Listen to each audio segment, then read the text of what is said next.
Bonjour à tous. Bon, un petit live qui j'espère sera très écouté. Je vous le dis honnêtement, c'est pas moi qui vais parler. Je vais vous faire écouter une petite vidéo, mais c'est important en fait que tout le monde puisse l'entendre. Alors j'espère que tout le monde pourra l'entendre. D'ailleurs, ça commence à être bloqué un petit peu partout. La diffusion a du mal à se lancer. Ça m'étonne pas. Je voudrais vraiment que tout le monde puisse entendre cette vidéo. Comme ça, tout le monde pourra se permettre de comprendre les choses. Parce qu'on croise trop de personnes aujourd'hui qui nous disent « Mais oui, mais non, vous saviez, nana, que nini ». Sincèrement, je vous demande, je vais attendre quelques minutes, que tout le monde puisse partager un maximum les choses et qu'on puisse entendre cette vidéo. Parce que c'est incroyable en fait ce qui est en train de se passer. C'est incroyable. Beaucoup de personnes dénonçaient, essayaient de ramener la vérité, de ramener la raison. Et aujourd'hui, sur des grands plateaux de télé, bah, y a des choses qui sortent et presque, on a l'impression que ça devient anodin, que ça devient normal. Donc je vais vous demander de partager un maximum le truc. Attendez, tac, pour pas que ça se bloque. Pour que ça puisse se diffuser, parce que comme vous le savez, on a énormément de blocages. Bonsoir à tous mes amis, bonsoir à tous. Partagez-moi ça en masse, je veux que ça se diffuse partout et je le veux pour le bien de tout le monde. Je le veux pas pour moi, c'est pas pour Olive, c'est pour le bien commun. Pour le bien commun, s'il vous plaît, je vous demande de diffuser un maximum cette vidéo. Il faut qu'on puisse l'entendre. Alors, je vais faire exprès de ne pas dire les choses moi-même. Je vais vous passer une minute très courte de 2 minutes, 3 minutes de LCP, qui est un grand média où on ne pourra pas censurer ma vidéo, où on ne pourra pas la passer en fake news. Et puis, si c'est Olive qui le dit, bah, je serai un menteur, un manipulateur. Donc, toutes les personnes, même des personnes qui diront « Oh, mais oui, mais c'est encore l'autre », écoutez, 3 minutes de votre vie, ça va vous coûter quoi? Pas grand-chose. Pas grand-chose par rapport à tout ce qu'on a vécu, tout ce qu'on est en train de vivre, tout ce qu'on est en train de supporter, tout ce qu'ils ont fait, tout ce qui s'est passé, tous ces mensonges. Parce qu'il y a eu des mensonges, j'en ai eu des mensonges. Et c'est important que ça se diffuse à fond. Avant que ça soit bloqué, parce que ça le sera. Ou alors, si ça ne l'est pas, je comprends pas.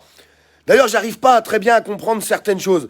Je vous le dirai après le live, après la petite vidéo que je vais vous faire voir. Je vous demande de continuer de partager en masse. Ça prend 2 secondes. Partagez-la, allez, on va leur faire voir qu'on est un peu plus fort qu'eux. Et puis, je tiens à dire une dernière chose avant de vous faire voir ce bout de vidéo. Toutes les personnes qui ont pu se tromper à un moment donné, toutes les personnes qui ont pu hésiter, toutes les personnes qui sont tombées malheureusement dans la guerre des chiffres, de la manipulation médiatique, de tout ce qu'on pourrait entendre autour de tout ça, moi, il faut surtout pas leur en vouloir. Franchement, il faut surtout pas leur en vouloir. Il faut leur tendre la main. Il faut leur tendre la main parce que je peux vous jurer qu'il y a des gens aujourd'hui qui sont isolés et c'est ça qui est compliqué. Tiens, je peux avoir la vidéo, s'il te plaît, mon loulou? Je vous passe la vidéo tout de suite. Continuez de partager un maximum les choses. On va aller la faire voir, la vérité. C'est compliqué, on finira par y arriver. On dit pas qu'il s'est rien passé, on dit pas que rien n'existe, c'est pas ça. Mais ce que vous allez entendre là, à mon avis, il y a plusieurs personnes qui vont dire « C'est pas possible, on peut pas entendre ça, on peut pas nous dire ça. » Mais si, parce qu'ils sont obligés de dire la vérité au bout d'un moment. Voilà, point final, ils sont obligés de dire la vérité. Merci de continuer à partager en masse, s'il vous plaît. Continuez de partager un maximum. Les personnes qui tomberont sur la vidéo, vous passerez les 2-3 premières minutes, c'est pas grave. Mais le but, c'est que ça se diffuse à fond. Il faut que ça se diffuse tout de suite, un maximum. Que ça fonctionne pour tout le monde, parce que ça fonctionne très très mal. Allez, je vais vous faire voir la vidéo.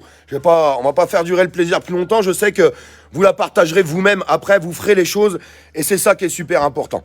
Allez, je vous fais voir ça, on se retrouve juste après, parce que sincèrement, hein, je vous ai mis le lien dans le titre de la vidéo. Dernière information, je vous ai mis le lien dans le titre de la vidéo. C'est l'État, c'est un organisme d'État qui a fait ce rapport. Et on va vous diffuser des informations sur une grande chaîne de télé. Alors vous allez voir Blachier, on sait qu'il a retourné sa veste 10 000 fois, c'est pas grave. Mais vaut mieux la retourner au bout d'un moment, au bon moment, pour dire la vérité. Moi je pense que c'est ça qui est important. Allez, on est presque 5 000, je vous demande de continuer de faire votre boulot de partage, et ça sera super important. Je sais qu'il y a des personnes qui sont déjà... De quoi? Il n'y a plus de son. Quoi, il n'y a plus de son? Demande-leur si... Est-ce que vous avez du son? Est-ce que vous avez du son? Dites-moi si vous avez du son. Tout le monde me dit qu'ils en ont. Bah tout le monde, bah il y a que toi. Bah sors de la vidéo et re-rentre. Moi tout le monde me dit qu'ils ont du son. Est-ce que vous avez du son? Vous avez du son? Dites-moi si vous avez du son. Parce que là on me dit qu'il n'y a pas de son. Est-ce que vous avez du son sur la vidéo? Continuez de partager en attendant. Vous avez du son ou pas? Désolé, ça devient trop long, je vais lancer. Là, on me dit qu'il n'y a plus de son. Est-ce que vous avez du son? Dites-moi, s'il vous plaît. Ça commence à bugger. Ah, c'est bon, il y a du son. Allez. De l'ATIH, l'Agence technique de l'information sur l'hospitalisation sur le Covid, qui est paru hier. Exactement, et un rapport qui est très très instructif. Il faut rappeler effectivement ce que c'est que cette agence. C'est l'agence qui gère tous les systèmes d'information des hôpitaux, donc elle est au courant de toutes les hospitalisations qui ont lieu sur le territoire français et de la raison de ces hospitalisations. Et donc elle a fait un rapport sur l'année 2020 sur le Covid. Et donc quand vous lisez ce rapport, vous êtes dans les toutes premières lignes et vous lisez « Ainsi au cours de l'année 2020, les patients Covid représentaient 5% de l'ensemble des patients pris en charge dans les services de réanimation. » Vous continuez un petit peu la lecture et vous lisez les patients Covid représentaient 2% de l'ensemble des patients hospitalisés pendant cette année 2020. Donc c'est vrai que quand vous êtes sur ce rapport de l'ATIH, vous êtes un petit peu surpris, vous levez les yeux, vous dites mais on parle bien de cette année 2020, où effectivement il y a eu 2 confinements qui viennent d'être justifiés ce soir, ça a coûté 200 milliards à la France, on sait qu'il y a 35% des jeunes qui ont déclaré avoir des idées suicidaires du fait de ces confinements, et je parle même pas, et ça a été confirmé d'ailleurs par une étude INSERM récente, et je parle même pas des retards d'apprentissage, des phobies scolaires qu'on a chez les enfants, qu'on n'a même pas pu encore quantifier par des études. Donc vous êtes un peu stupéfait. Bon, en réalité, c'est un tout petit peu plus complexe, parce que c'est vrai que ces hospitalisations Covid sont un peu plus longues que les hospitalisations standards, mais si vous prenez en compte ce facteur, ça fait quand même moins d'un jour d'hospitalisation sur 5 qui était lié au Covid sur l'année 2020. Et puis vous avez aussi le phénomène qui est allé dans le temps, c'est-à-dire qu'effectivement vous avez plus de saturation sur les quelques semaines du sommet des vagues, mais en tout cas quand même, il n'empêche que sur la totalité de l'année, c'est 2% des hospitalisations. Je pense que c'est très très très loin de l'image qu'on en a, c'est-à-dire pendant toute l'année 2020, les services hospitaliers qui étaient pleins à ras-bord de patients Covid, ce qui faisait que les autres patients ne pouvaient plus rentrer à l'hôpital. Il y a d'autres chiffres intéressants dans ce rapport? Alors absolument, il y a un autre chiffre qui est particulièrement intéressant, on lit qu'il y a 2% effectivement des gens âgés de plus de 80 ans qui ont été hospitalisés sur 2020 pour des raisons de Covid, et il y en a un tiers malheureusement qui sont décédés, ce qui fait 0,6% des plus de 80 ans. Et ce qui est intéressant, c'est que ce rapport de l'ATIH met en relief sur l'insuffisance cardiaque. Vous savez, quand vous avez eu un infarctus ou une maladie cardiaque, vous pouvez avoir le cœur qui commence à être un peu faible. Ouais. Et bien, cette insuffisance cardiaque, chez les plus de 80 ans, elle tue 15% de cette classe d'âge chaque année. Donc faire la comparaison, c'est vrai que on se rend compte effectivement que le phénomène Covid a une certaine relativité par rapport à d'autres phénomènes très prévalents en médecine. Et on apprend une autre donnée qui est aussi extrêmement intéressante, c'est qu'ils ont compté chez les patients qui étaient hospitalisés pour le Covid la part de patients qui avaient ces fameuses comorbidités, et ils l'ont comparé à la grippe.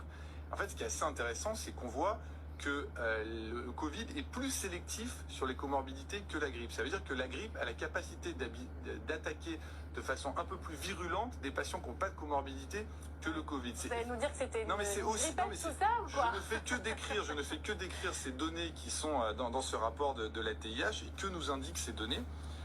Elles nous indiquent 2 choses. D'abord que le phénomène Covid a... Alors, vous nous parlez ce soir d'un rapport de l'ATIH, l'Agence technique de l'information sur l'hospitalisation. Bon voilà, je pense que les personnes qui veulent regarder, vous regarderez en replay, parce que c'est super important tout ce qui vient d'être annoncé. Je vous ai mis le lien dans les commentaires, puisque c'est une agence officielle qui a relevé les chiffres. Les chiffres, vous les avez. Rappelez-vous quand même qu'à travers tout ça, comme il le dit, ça nous a amené à avoir 2 confinements. Alors on se pose vraiment les questions des confinements, dans quel intérêt, pourquoi? On nous parle de 2%, 5% aujourd'hui par rapport aux hospitalisations, donc 5% pour la réa et 2% pour l'ensemble des patients sur les hôpitaux, alors qu'on nous a vendu totalement autre chose. Ces informations, il faut les donner. Oui, il y a des personnes qui faisaient confiance au gouvernement. Oui, il y a des personnes qui font confiance aux médias et qui font encore confiance aux médias aujourd'hui, ou en tout cas certains médias, par rapport à des choses qui ont été envoyées. Ça nous a valu 2 confinements, je le répète, toutes ces mesures de privation de liberté. Enfin, si vous avez l'impression que vous avez eu plus de liberté, moi je vous en pose encore la question, pour 5 et 2%, pour 5 et 2%, des jeunes qui ont fait des dépressions, des jeunes qui ont voulu faire des tentatives de suicide, et malheureusement d'autres qui en ont fait. Aujourd'hui, des infirmières et des infirmiers qu'on a virés, qu'on a mis sur le carreau, je vous le répète, des infirmières et des infirmiers qui avaient en guise de blouse des sacs poubelles, qui n'avaient pas de masque, qui n'avaient rien. Quand ils étaient positifs, on leur a dit d'aller travailler. Aujourd'hui, ils sont sur le carreau, et on est en train de nous dire, et le gouvernement et les autorités de santé le disent aussi, c'est pas parce que vous avez fait le vac que vous pouvez pas transmettre. Alors pourquoi on réintègre pas les agents hospitaliers? À partir de quand les Français, la France, les citoyens vont taper du poing un petit peu sur la table, de porter leur parole, de se mobiliser pour dire il faut les réincorporer, il faut arrêter le massacre. Parce que le massacre, c'est pas nous qui l'avons fait, c'est bien eux. Je vous demande de partager un maximum tout ça parce que il faudrait qu'on arrive à avancer. Et je vais finir sur deux choses très simples, mes amis. Oui, il faut continuer les mobilisations nationales partout, sur tout le territoire. Je viens de voir en Savoie, en Haute-Savoie, dans le Nord, à Avignon, ça bouge de partout. Il y a des gens qui sont vraiment téméraires, qui essayent de se mobiliser un maximum par rapport à tout ce qu'on est en train de vivre, tout ce qu'on est en train de vivre dans notre pays, toute cette violence qu'on a au fond de nous et qu'on a reçue en pleine face. Oui, on a reçu une violence, c'est la vraie vérité. Il faut continuer de se mobiliser. Et je vais continuer, malgré les détracteurs, malgré les personnes qui veulent raconter tout et n'importe quoi, je m'en fiche. Je vais continuer de faire ce que je sais faire, d'essayer de rassembler les gens. Je vais continuer d'aller voir tous les collectifs de France, tous les collectifs citoyens qui ont fait un énorme boulot sur toute la France depuis des semaines, depuis des mois, depuis des années.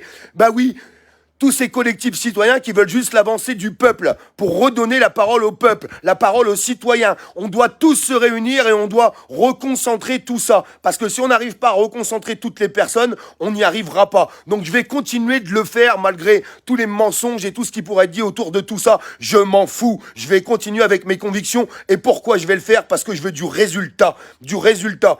Je continuerai de militer dans la rue avec tout le monde. Je continuerai de passer les informations tant que je pourrai le faire. Même si je sais que je fais une grosse prise de risque sur tout ce que je suis en train de m'engager aujourd'hui. J'en ai rien à faire. Ce que je veux, c'est du résultat. Je veux qu'on arrive à fonder tous ensemble, tous au même niveau. Il n'y a personne de monsieur qui va être devant, l'autre. Que dalle, si demain il y a une supercherie, je vous le dirai, je vous l'ai toujours dit, et c'est pour ça que je veux être dedans, c'est pour ça que je veux avoir un visu sur les choses, c'est pour ça que je veux qu'on continue d'avancer ensemble. Il faut rassembler tous ces collectifs pour faire la plus grande force aujourd'hui. Alors ce mot politique qui fait mal au ventre à tout le monde et qui fait mal aussi au ventre à moi, mais c'est pas vraiment de la politique, j'aimerais trouver un autre mot, mais ça en est quand même, mais de la politique citoyenne et pas de la politique politicienne. On doit rassembler tous les acteurs de politique citoyenne aujourd'hui en France. Nous devons former le plus grand groupe de France d'opposition de politique citoyenne contre tout ce qu'on a pris dans les dents et tout ce qu'on va continuer de prendre. À travers tout ce qu'on est en train de nous enlever, nos libertés, tous les mensonges qu'on peut entendre au quotidien, à travers la misère sociale, l'emploi, la sécurité, tout, on peut reprendre le contrôle si on arrive à créer le plus grand groupe de France d'opposition citoyenne. L'opposition citoyenne. Est-ce qu'on peut créer cette opposition citoyenne? Est-ce que tout le monde est capable de se rassembler et de s'unir ensemble pour avancer? Oui, ça m'énerve un petit peu parce que je prends les choses avec cœur. Je prends les choses avec mes tripes pour ma fille, pour vos enfants, pour les enfants de tout le monde, pour l'avenir de notre pays. Est-ce qu'on va être capable de le faire? On va dire Olive parle fort, Olive est un petit peu énervé, mais vous n'êtes pas énervé de tout ce qui se passe aujourd'hui, vous n'êtes pas énervé de toutes ces manipulations qu'on pourrait montrer du doigt, ça ne vous énerve pas tout ça? Moi ça m'énerve et je veux tout simplement qu'on avance. Alors s'il vous plaît, continuez de vous réunir, tous les collectifs citoyens, on va continuer de sillonner toute la France et on va continuer de se réunir pour former la plus grande force d'opposition jamais connue dans notre pays, et une opposition citoyenne où tout le monde est écouté et tout le monde est au même niveau. Je ne veux pas être président, je ne veux pas être ministre, je veux continuer de porter la parole aux choses et je veux continuer de rassembler les gens pour avoir du résultat, parce qu'on a besoin de résultats. Il y a des gens qui militent sur le terrain depuis des mois, depuis des années, et on a du mal à avancer. Donc aujourd'hui, oui, il faut se structurer, oui, il faut une structure. La vraie vérité, elle est là, mais une structure citoyenne à l'écoute du peuple. Voilà ce qu'il nous faut, pour qu'on puisse continuer d'avancer contre tout ce qu'on subit, et tous les Français et nos enfants, ce qu'ils ont pu subir. Voilà, ouais, j'y vais avec cœur, j'y vais avec mes tripes. Donc des fois, on peut voir des vidéos, on pourrait voir Olive l'énervé, Olive, le mec qui gueule tout le temps, ou ceci, ou cela. Mais c'est parce que j'ai la foi à tout ça. J'ai vraiment la foi à tout ça et je veux qu'on ait du résultat et je veux qu'on se rassemble. Et puis, quoi qu'il en coûte, à en bouffer ma santé, à en bouffer mon temps, j'en ai rien à faire, je suis qu'un petit grain de poussière, mais ce petit grain de poussière, il va essayer de faire tout ce qu'il peut pour l'avenir des Français et pour l'avenir de notre pays. Est-ce qu'on peut le faire ensemble? Je vous pose cette question. Est-ce qu'on est capable de le faire ensemble, mes amis, s'il vous plaît? Est-ce qu'on peut faire les choses? Est-ce qu'on peut faire les choses? Parce que si on y arrive, ça sera la plus belle chose qu'on aura pu faire. Une des plus belles choses qu'on aura pu faire. À nous de nous rassembler. Fini les égos, fini les critiques, fini tout ça. Allons-y ensemble, main dans la main. Le gouvernement n'a peur que de ça, qu'on se rassemble. Ils ont peur qu'on se rassemble. Ils ont toujours mis les dispositions nécessaires à travers des partis politiques, des partis syndicaux, même si j'ai un grand respect pour les syndiqués, je vous le répète, mais c'est toujours de la division, parce qu'ils veulent nous diviser. Et un peuple divisé, c'est un peuple qui ne gagne pas. On peut gagner ensemble si on fait correctement les choses. Et désolé, oui, je suis calme. Si on se loupe là, si on se rate là, maintenant, on est foutu. On est foutu, mes amis. Si on se foire là, on est foutu. Ça sera foutu. Les dispositions, ils vont continuer de les prendre, ils vont continuer de mettre des réformes et tout ce que vous voulez avec, on sera foutu. On y va ou on n'y va pas. Je veux qu'on avance tous ensemble, s'il vous plaît.